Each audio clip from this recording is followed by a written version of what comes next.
প্রিয় ভাই ও বন্ধুরা, সবার প্রতি রইল সালাম ও শুভেচ্ছা। আসসালামু আলাইকুম।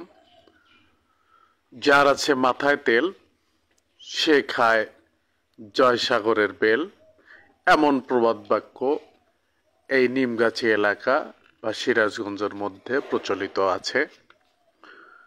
বাংলাদেশের সিরাজগঞ্জ জেলার রায়গঞ্জ উপজেলার বেশ কয়েকটি প্রাচীন ও ঐতিহাসিক স্থান রয়েছে। এর মধ্যে অন্যতম একটি প্রাচীন ও ঐতিহাসিক দিঘির নাম জয়সাগর। সিরাজগঞ্জ জেলার রায়গঞ্জ উপজেলার সোনাখাড়া ইউনিয়নের নিমগাছি ও গতিথা দুই মৌজার মধ্যে জয়সাগর দিঘিটি অবস্থিত। ঐতিহাসিক ও প্রাচীন দিঘিটি বেশ বিশালাকার। প্রাচীনকালে দিঘিটির দৈর্ঘ্য ছিল আধা মাইল, প্রস্থ ছিল আধা মাইলের কিছু কম, অর্থাৎ আয়তনে প্রায় 58 একর ছিল। এই দিঘির স্বচ্ছ জলের সৌন্দর্য মুগ্ধ করে আগত দর্শনার্থীদের। এই দিঘিটি নিয়ে অনেক লোককথা প্রচলিত আছে।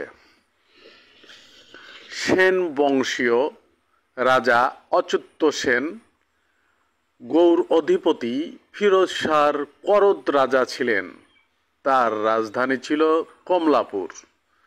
জানা যায় ফিরোজ শাহের পুত্র বাহাদুর শাহ অচ্যুত সেন রাজার কন্যা অপরূপ সুন্দরী ভদ্রাবতীকে দেখে মুগ্ধ হন। তিনি তাকে বিয়ে করার প্রস্তাব দেন, কিন্তু রাজা অচ্যুত সেন সম্মত না হওয়ায় বাহাদুর শাহ কমলাপুর আক্রমণ করে ভদ্রাবতীকে অপহরণ করে নিমগাছিতে নিয়ে যান। রাজা অচ্যুত সেন তার সৈন্য বাহিনী সহ বাহাদুর শাহকে আক্রমণ করেন। নিমগাছি প্রান্তরে ব্যাপক যুদ্ধ হয়।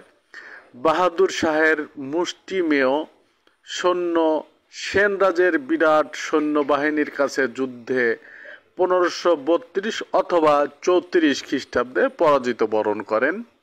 রাজা অচ্যুত সেন যুদ্ধে জয়লাভ করে ভদ্রাবতীকে উদ্ধার করেন। এ বিজয় গৌরবের স্মৃতি হিসাবে এবং পরকালের কল্যাণের জন্য তিনি নিমগাছির কাছে জয়সাগর নামক এক দিঘি খনন করেন। যুদ্ধ জয়ের কারণেই দিঘিটির নাম হয় জয়সাগর। চারপারে 28টি বাঁধা ঘাট দিয়ে জয়সাগর দিঘি তৈরি করা হলেও বর্তমানে এ ঘাটের কোনো চিহ্ন নেই। বলাল সেনের বংশধর রাজা অচ্যুত সেনের দুর্গ ও সেনানিবাস ছিল এই দিঘির পাড়ে।